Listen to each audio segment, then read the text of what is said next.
Salam dan selamat malam sahabat Rema yang terkasih. Puji Tuhan jika pada kesempatan malam ini kita bisa berjumpa kembali dalam Renungan Malam. Renungan malam ini dengan tema Dalam Diam Tuhan Bekerja. Ayat bacaan kita dalam Mazmur pasal 46 ayat yang ke-11. Demikian firman Tuhan. Diamlah dan ketahuilah bahwa akulah Allah. Aku ditinggikan di antara bangsa-bangsa, ditinggikan di bumi. Ayat ini merupakan seruan langsung dari Tuhan kepada umatnya. Dia sedang mengajarkan sebuah kebenaran rohani yang mendalam, bahwa diam bukan berarti pasif, tetapi percaya, dan di balik keheningan Tuhan sedang bekerja. Sahabat Rema yang terkasih, kata diamlah dalam konteks ini bukan tentang keheningan secara fisik. Dia mengajak kita untuk diam, bukan sekedar berhenti berbicara, tetapi menenangkan hati dan pikiran, serta memberi ruang bagi Tuhan untuk menyatakan dirinya. Pelajaran yang pertama, diam adalah tanda penyerahan diri kepada Tuhan. Saat kita memilih untuk diam di hadapan Tuhan, sesungguhnya kita sedang berkata, "Ya Tuhan, bukan kehendakku yang jadi, tetapi kehendak-Mu lah." Kita bisa melihat kehidupan Musa dan bangsa Israel yang berada di tepi laut Teberau. Mereka terjebak di antara laut dan tentara Mesir. Tuhan berkata melalui Musa, "Tuhan akan berperang untuk kamu, dan kamu akan diam saja."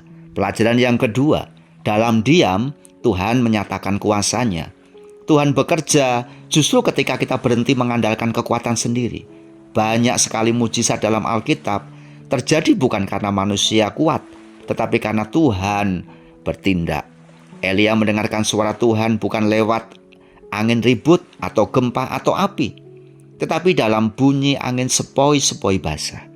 Yesus sendiri sering mengasingkan diri, berdiam, berdoa, dan setelah itu terjadi karya yang besar.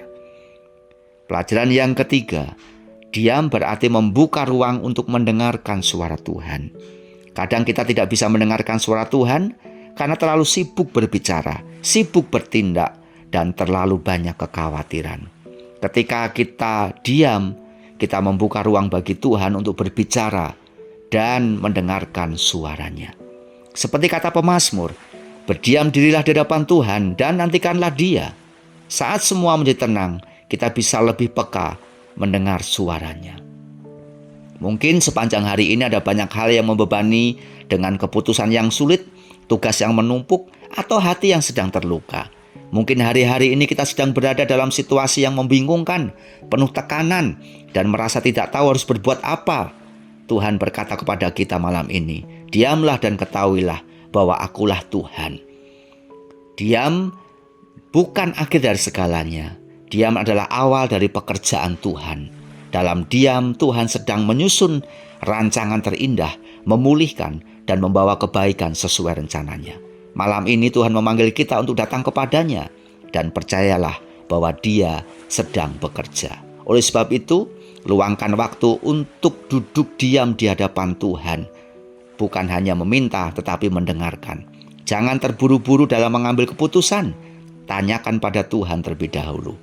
Percaya pada proses Tuhan, karena Dia akan mempersiapkan jawaban yang terbaik. Mari kita berdoa.